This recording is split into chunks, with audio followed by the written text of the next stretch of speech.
여러분 안녕하셨습니까?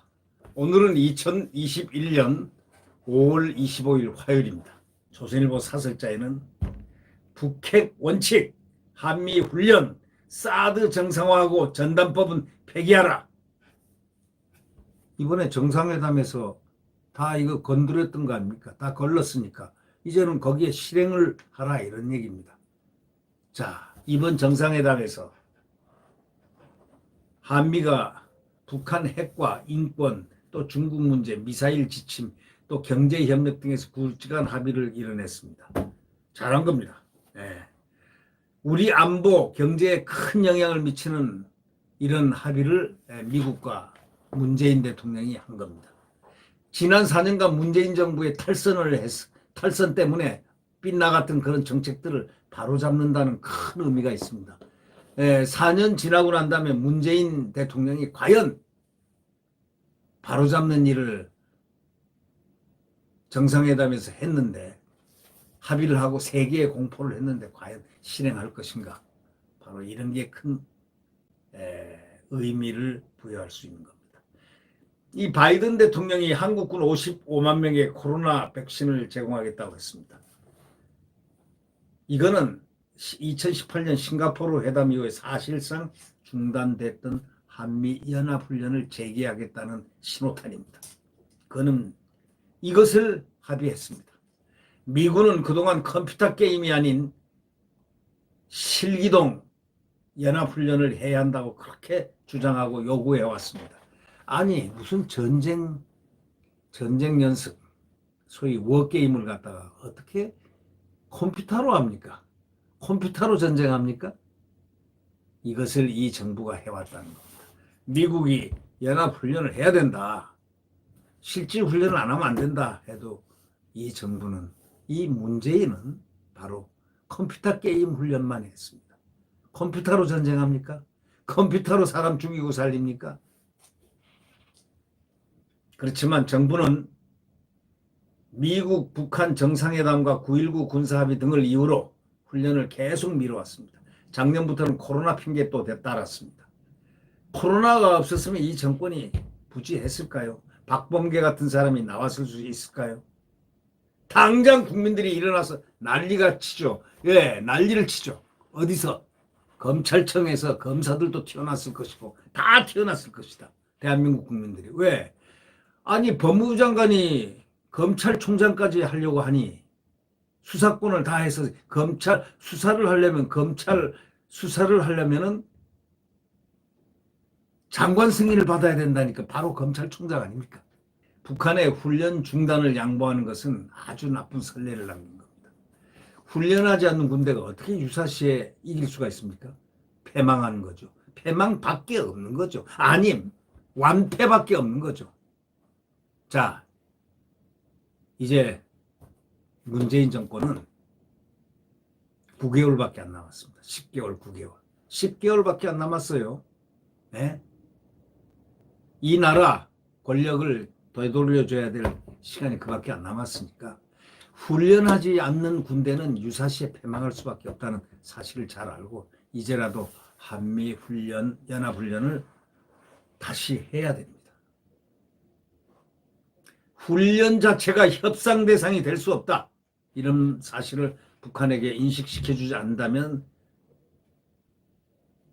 이 정권은 나중에 두고두고 국가안보를 소홀히 한 이 정권으로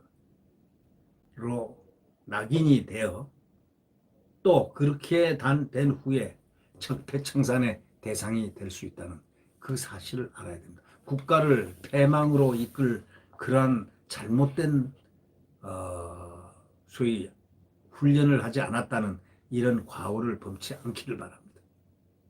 지금이라도 되돌려야 됩니다. 한미 정상은 북한 인권 상황 개선을 위해서 협력하기로 했습니다. 당장 첫 시험대가 대북전단 처벌법 당장 파기해야 됩니다.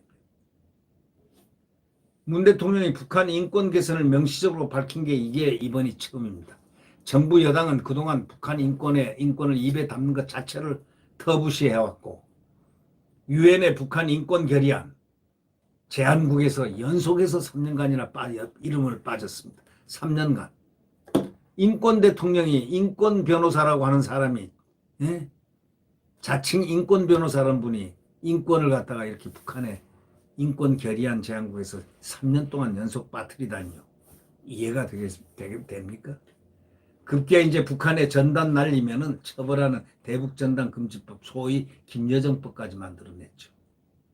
북한 인권 개선에 가장 앞서야 할 나라가 인권을 외면한다는 비판을 받아도 아랑곳하지 않습니다. 이제라도 전단금지법 당장 폐기하고 북한 인권 개선을 위한 실질적 조치를 하지 않는다면은 거짓말 정상회담을 했다고 문재인 대통령은 그곳을 피해 나가지 못할 것입니다. 2018년 이후에 세 차례에 걸친 미북 정상회담과 만남, 세 차례 남북 정상회담, 북핵 문제 한치도 나가질 않았습니다. 뭐가 나갔습니까? 오히려 핵과 미사일 고도화만 시켰을 뿐입니다. 북한으로 하여금. 또 대북 제재를 완화해주고 북한이 원하는 것들을 들어주면 핵을 포기할 거란 그런 믿음도 이제 버려라. 깨끗하게 버릴 때가 됐다. 이미 북한에 대해서 다 알 거 알았잖냐.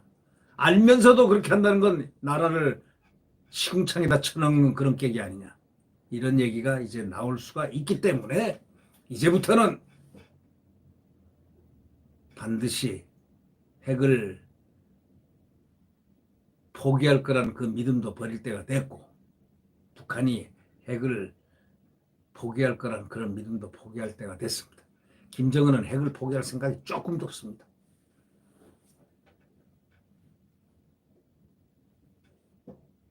김정은이 핵을 포기한 날은 언제일까요?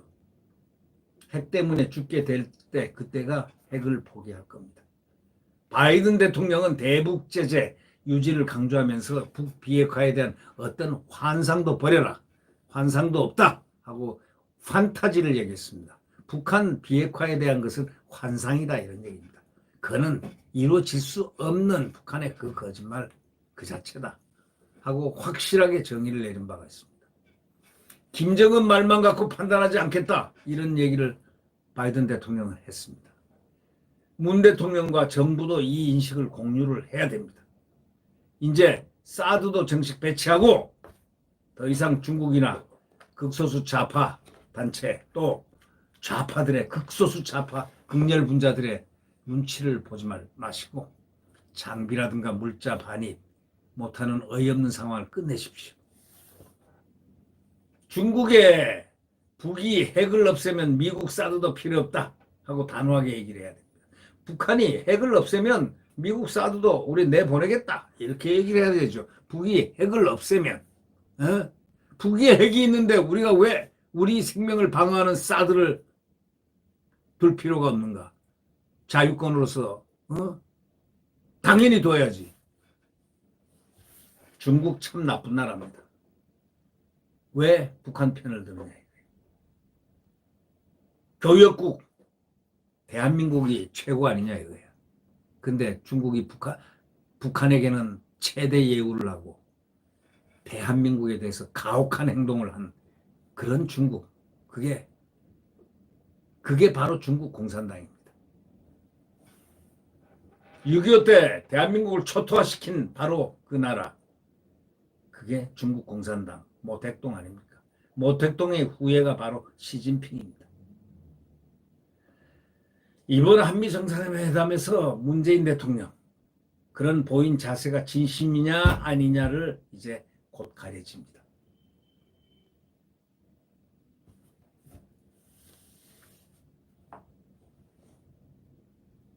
이제 곧 드러나게 됩니다. 문 대통령의 진심이 드러나게 되는 것 우리가 지켜볼 필요가 있겠습니다. 그러는 가운데 이 나라는 정권 교체라는 큰 틀을 향해서 야권이 단일화해야 한다는 그런 명제를 국민들이 가슴속에 깊이 간직해야 될 것 같지 않나라는 생각이 듭니다. 네, 구독 버튼과 엄지를 눌러주시면 감사하겠습니다.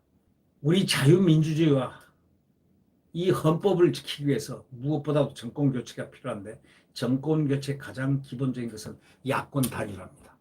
경선을 통해서. 윤석열 전 검찰총장 제1위를 하고 있는